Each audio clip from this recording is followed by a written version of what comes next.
السلام عليكم ويسعد أوقاتكم.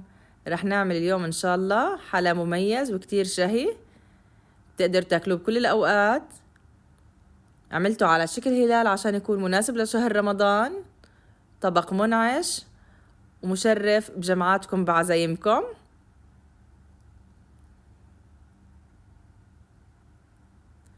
عندي هون المكونات، أي بسكوت انتو بتحبوه.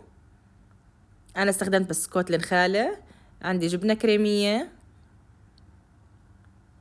زبدة غير مملحة، جيلاتين، وكريمة الخفق. أول خطوة عندي بطحن البسكوت، محضرة الطعام.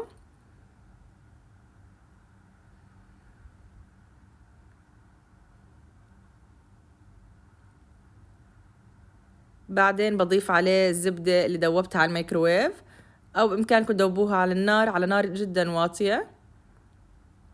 برجع بخلطهم مع بعض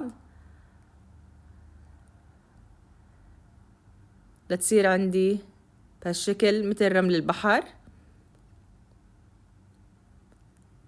هلأ عندي هون قالب تشيز كيك. عشان يسهل عندي الاستخدام حطيت ورقة زبدة تحت القالب.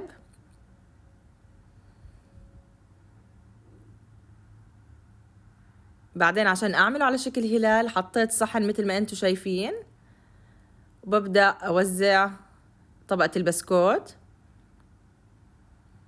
بوزعها منيح وبكبس عليها بإيدنا أو بمعلقة أو بكاسة.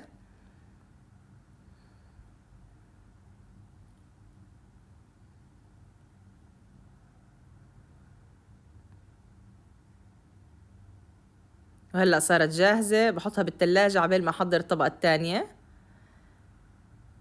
عندي ضفت كريمة الخفق،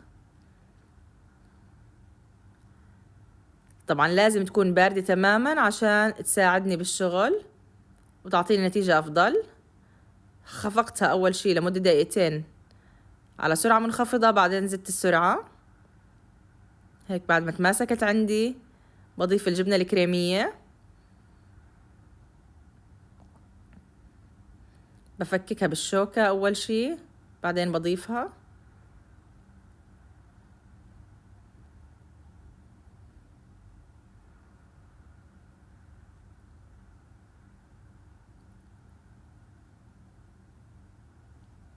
هلأ برجع بخفقهم مع بعض كتير منيح لأحصل على خليط متجانس.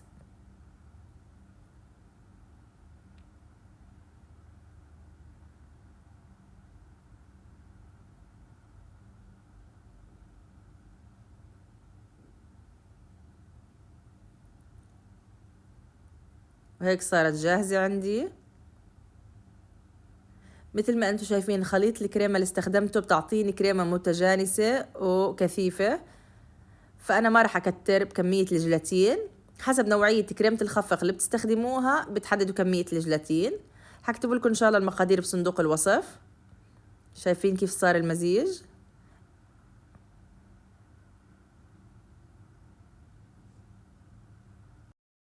هلأ بدوب الجيلاتين. استخدمت معلقة وربع من الجيلاتين على نص كاسة من المي الباردة. أنا استخدمت جيلاتين حيواني، فبدوب بمي باردة.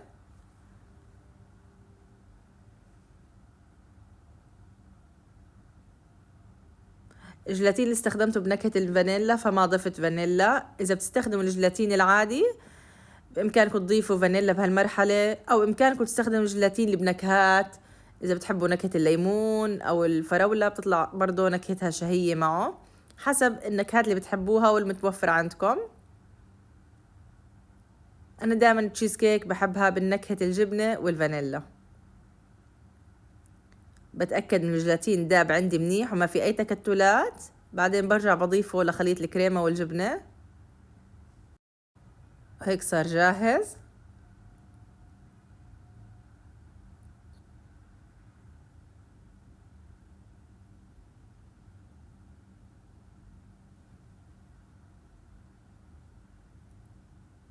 وبرجع بخفقها منيح لأتأكد إن المكونات كلها امتزجت، بصير عندي خليط الكريمة جاهز.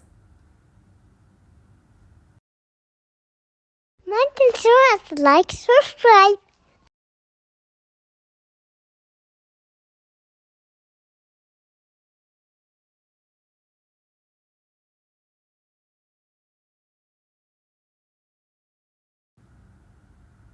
وهيك بعد ما صار عندي جاهز بضيفه فوق طبقة البسكوت.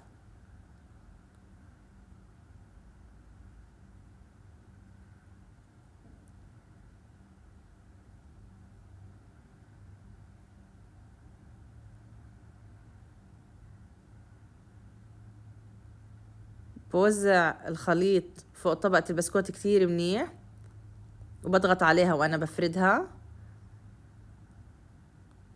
بخلي الطبقة متساوية، وخاصة حوالين الصحن عشان يطلع شكل الهلال عندي مرتب.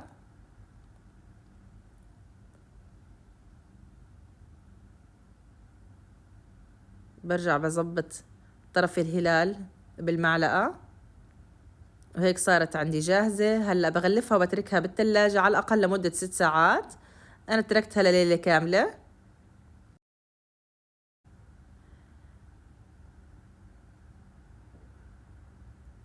وهيك تاني يوم بعد ما صارت عندي جاهزة، أنا بحب عادة أزينها بالفواكه. استخدمت اليوم الفراولة والبلوبري والرازبري.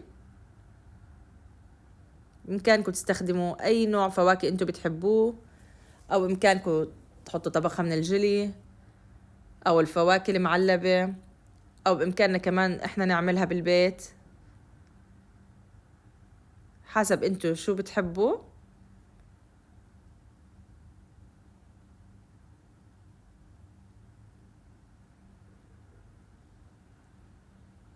وهلأ دوبت شوية مربى مشمش ودهنت سطح الفواكه عشان يعطيني لمعة ويحافظ عليها. جد طبق جدا شهي ومميز، كتير حتحبوه.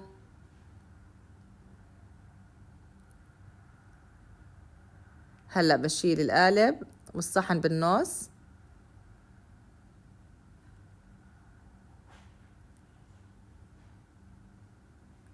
وإذا عجبتكم القناة ما تنسوا الاشتراك وتفعيل الجرس عشان يوصلكم كل جديد. مع السلامة، صحتين وألف عافية. ما تنسوا لايك سبسكرايب.